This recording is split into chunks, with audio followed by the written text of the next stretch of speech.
안녕하세요. 안녕하세요. 반갑습니다. 오늘의 주제는 아파트 미납관리비가 몇 천만 원 이상인 경우도 있다고. 근데 그거를 어떻게 해야 하나요? 그런 경우에는 사실 어떻게 해야 되냐라기보다는 우리가 경매에 투자를 하기 때문에 명확하게 먼저 해야 될 게 있습니다. 우리가 이제 정확한 수익을 내기 위해서는 미납관리비를 먼저 확인을 하는 게 제일 중요합니다. 미납관리비를 우리가 확인을 한 다음에 얼마의 입찰을 쓸 건데 거기에다가 미납관리비를 빼고 그만큼 또 줄여서 입찰가를 들어가는 거거든요. 그렇게 되면 미납관리비가 1,000만 원이라고 된다 하더라도 우리가 전혀 두려울 게 없는 거예요. 근데 두려운 건 뭐냐? 미납관리비조차 확인을 안 하고 난 1,000만 원만 남겨야지 라고 생각을 하고 입찰을 했어요. 근데 낙찰이 됐네? 근데 알고 봤더니 미납관리비가 2,000만 원인 거예요. 그럼 어떻게 되는 거예요? 난 1,000만 원 수익을 보러 갔는데 미납관리비 2,000만 원인데 2,000만 원을 선정 안 했어. 그럼 전 1,000만 원이 마이너스인 거죠. 이런 부분들이 될 수 있기 때문에 명확히 입찰하기 전에 미납관리비부터 먼저 확인을 하셔야 됩니다. 일단은 아파트의 경우는요, 상관 비슷합니다. 아파트로 예를 들면 관리사무실에 전화해가지고 해당 경매 호실이 미납관리비가 어느 정도 있는지 파악을 해보시면 됩니다. 그런데 많은 분들이 물어보세요. 관리사무실 전화번호를 내가 어떻게 알아요? 라고 얘기하시는 분들이 있는데, 어떻게 알아보냐면 우리가 이제 흔히 시세 조사를 확인하는 네이버 부동산이라는 게 있거든요. 네이버 부동산에 들어가세요. 해당 단지를 입력을 하시면 그 해당 아파트가 나오게 되거든요. 그럼 거기에서 단지 정보를 누릅니다. 그러면 거기에 관리사무소 전화가 적혀져 있어요. 그럼 거기에다가 전화를 하시면 됩니다. 전 처음에 미납관리비라는 것도 정확히 몰랐고요. 제가 처음에 투자할 때. 그리고 이거를 어떻게 알아봐야 되는지도 몰라서 저는 실제로 그냥 관리사무소 쫓아갔었습니다. 어떻게 보면은 멍청한 방법이긴 하지만 제일 정확한 방법이기도 하죠. 그런데 나중에 조사를 하다 보니까 뭐야, 단지 정보를 눌렀더니 관리사무소 전화번호가 있었잖아. 내가 그동안 왜 갔지? 이런 생각을 좀 했습니다. 그래서 여러분들이 관리사무실 번호 같은 경우에는 단지 정보 확인하시면 나온다 라고 보시면 될 것 같습니다. 어떻게 물어봐야 되는지 알려주시면 좋을 것 같아요. 저는 처음부터 수고 많으십니다, 미납관리비 때문에 전화 드렸습니다 라고 먼저 말씀을 드려요. 그 다음에 자연스럽게 동호수를 얘기를 합니다. 경매 나온 데인데요, 몇 동 몇 호예요? 라고 안 하고요, 동호수를 그냥 물어봐요. 동호수를 물어보는데 그 분이 잠시만요 이러고 검색을 한다. 그럼 어떨 것 같아요? 전화가 안 왔다는 겁니다. 근데 만약에 경매라고 얘기를 안 하고 동호수를 물어봤는데 경매 나온 것 때문에 그러신 거죠? 혹은 여기는 100만 원입니다. 바로 이렇게 답변하는 경우가 있어요. 그런 경우에는 우리가 어느 정도 입찰자분들이 많이 전화를 했겠구나 동시에 유추를 할 수 있습니다. 처음부터 이렇게 얘기를 하지 않는 이유가 미납관리비도 확인하고 동시에 입찰자가 몇 명 정도 전화를 해봤는지 이걸 확인을 같이 하는 겁니다. 무서워. 설 필요는 없어요. 좀 머리를 써가면서 어떻게 하면 두 가지 정보를 한 번에 얻어낼 수 있을까, 그런 방법들인 거죠. 미납관리비를 물어봤는데 두 가지 반응이 있어요. 일단 첫 번째는 그냥 알려주는 경우가 있고요. 두 번째는 개인정보라고 해서 알려줄 수 없다 라고 하시는 분들이 있습니다. 그런데 대부분은 그냥 관리비를 다 알려주십니다. 간혹 개인정보 때문에 안 알려주시는 경우가 있는데, 그런 경우에는 좀 집요하게 물어보시는 게 중요해요. 예를 들어서 여러분들이 나는 단기 매도에서 2,000만 원 남을 거라고 계산했는데 미납관리비가 1,000만 원, 2,000만 원이게 되면 그만큼 내 수익이 줄어들 수밖에 없기 때문에 이게 정확하게 판단이 되지 않는 한 절대 여러분들이 입찰을 하시면 안 되는 거예요. 그런 경우에 어떻게 하냐면 업다운 게임을 합니다. 면피인 거죠. 예를 들어서 뭐 개인정보 때문에 소장님 알려주지 말라고 했잖아요. 정확한 금액 알려주지 마세요. 소장님, 그러면 보통 한 달에 평균적으로 관리비 얼마나 나와요? 물어봐요. 한 20만 원 나와요. 20만 원 정도 나오는구나. 그러면은 관리비가 한 60만 원 정도 밀렸나요? 그 위에요? 아래에요? 힌트만 좀 주세요. 그거보다 아래입니다. 이래요. 그러면 30만 원보다는 많아요? 그거보단 많아요. 그럼 그 정도 저희가 좀 유추를 할 수가 있는 거거든요. 그래서 그런 식으로 좀 유도리 있게 관리비를 확인하는 그런 집요함을 가지셨으면 좋겠습니다.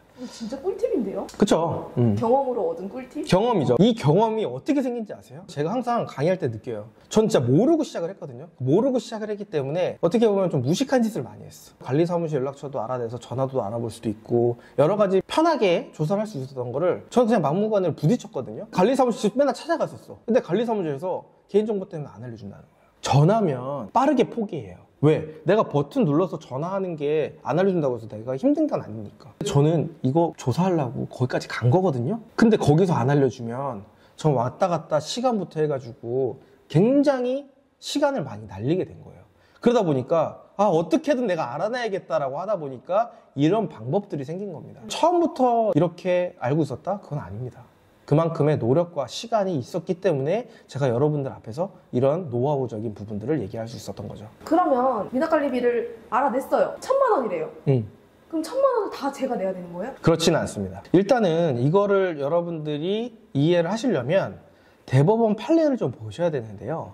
대법원 판례 2001-8677 전원 합의체 판결문이 있습니다. 여기 보시면 판시사항이라는 곳에 아파트의 전 입주자가 체납한 관리비가 아파트 관리 규약의 정함에 따라 그 특별 승계인에게 승계되는지에 대한 여부라고 되어 있거든요. 그리고 가로치고 공용 부분에 하나여 승계라고 되어 있어요. 이 사건의 관리규약 제13조 제1항 중 공용 부분 관리비에 관한 부분은 집합건물법 제18조에 터 잡은 것으로서 유효하다고 할 것이므로 이 사건 아파트의 특별 승계인인 원고는 전 입주자의 체납관리비 중 공용 부분에 관하여는 이를 승계하여야 한다고 봄이 타당하다. 결론 이거 딱 봤었을 때 공용 부분에 관련해서만 승계한다라는 내용인 거예요. 공용 부분에 관한 채권의 해석이 있습니다. 어떤 거냐? 관리비는 공용 부분에 관한 것, 청소비, 오물수거비, 소독비, 승강기 유지비, 공용 부분 낭반비, 수선비가 있습니다. 이 공용 부분에 대해서는 우리가 승계를 해야 되는데 공용 부분 아파트 같은 경우에 보면 뭐 계단 청소나 복도 청소나 엘리베이터, 전기세 뭐 이런 것들을 공용 부분이라고 하죠. 이런 부분들만 우리가 승계를 한다라고 보시면 됩니다. 우리가 관리실에 직접 찾아가거나 전화를 했을 때 미납관리비가 얼마인지 총 금액을 한번 물어보신 다음에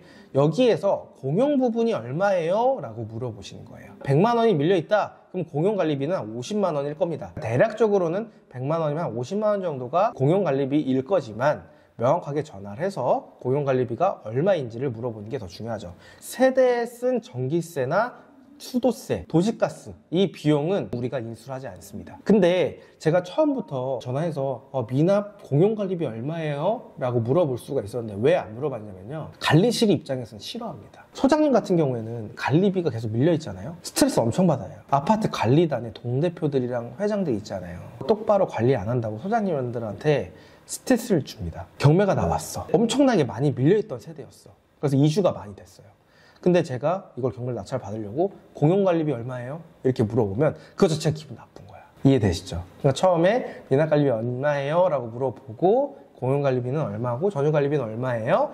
따로 물어보라는 거예요. 그러면 조금 더 유하게 알려주시더라고요. 아파트에 내는 게 아닌 뭐 예를 들면 도시가스나 이런 부분들도 있잖아요. 그 부분도 아마 밀렸을 건데 그럼 그 부분도 안 내도 된다는 말씀이신가요? 맞습니다. 일단은 제가 아까 그 판결문 관련해서 말씀을 드렸잖아요. 전유 부분, 그 해당 호실에서 개인적으로 사용했던 그 관리비, 도시가스, 전기세 이런 부분들 같은 경우에는 별도로 우리가 인수를 안 해도 됩니다. 도시가스는 아파트 관리실에서 납부를 하나요? 아닌 경우가 대부분입니다. 보통 뭐 3,000리면 3,000리랑 따로 연결해서 도시가스 연결을 하고 이거를 빼야 돼요. 제 실화입니다, 이거는. 저도 그렇게 알고 있었어요. 이거를 바로 실행을 했었을 때 또 여러 가지 변수들이 생기잖아요. 그 변수가 하나 생겼는데요. 제가 도시가스에다 전화를 했어요. 제가 이 해당 호실을 경매로 낙찰을 받았다. 이 도시가스를 전출 신고를 해달라고 했습니다. 그랬더니 콜센터에서 도시가스 미납된 걸 다 내야지만 전출 처리가 할 수 있다. 근데 도시가스 그때 밀렸던 게 한 200 정도가 됐었거든요. 제가 그걸 낼 이유가 없잖아요. 그래서 제가 경매를 낙찰을 받아서 이렇고 저렇고 해가지고 이렇다라고 하는데 끝까지 안 된다는 거예요. 그래서 제가 전화를 끊었어요. 뭐지? 내가 잘못 알았나? 잘못 배웠나?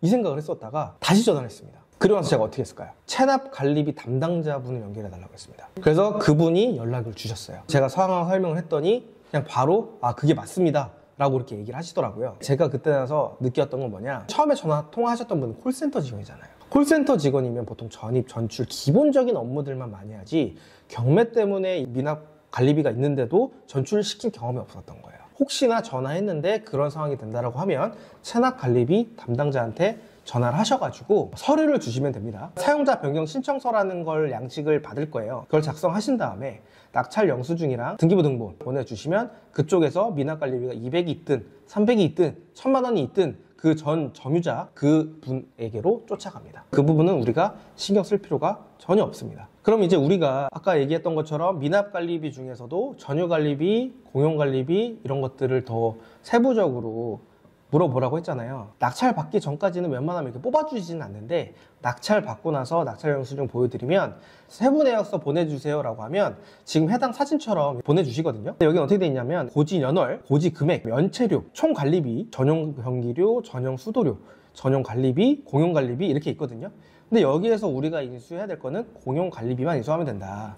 그리고 여기에서 연체료가 있습니다. 근데 이 연체료 또한 우리가 낙찰 받기 전에 일어난 일인 거고 전유에 해당해서 연초된 거기 때문에 우리가 낼 필요는 없습니다. 여기서 보면 140만 원 있죠? 요거만 우리가 납부를 하면 되는 거예요. 이거는 참고로 아파트마다 양식이 다 달라요. 더 세부적으로 하는 아파트들도 있긴 하지만 이거는 제가 실질적으로 아파트 미납관리비 내역서를 받은 거를 제가 첨부를 한 겁니다. 추후에 우리가 이제 미납관리비를 공용 부분에 대해서 납부를 해야 되잖아요. 그러면 아파트 관리단한테 대위 변제 확인서를 꼭 받아두시는 게 좋습니다. 그래야 좀 더 확실한 거거든요. 대위 변제 확인서 양식이 필요하신 분들은 건물주 TV 카페에 오시면 보실 수 있습니다. 고생하셨습니다. 고생하셨습니다.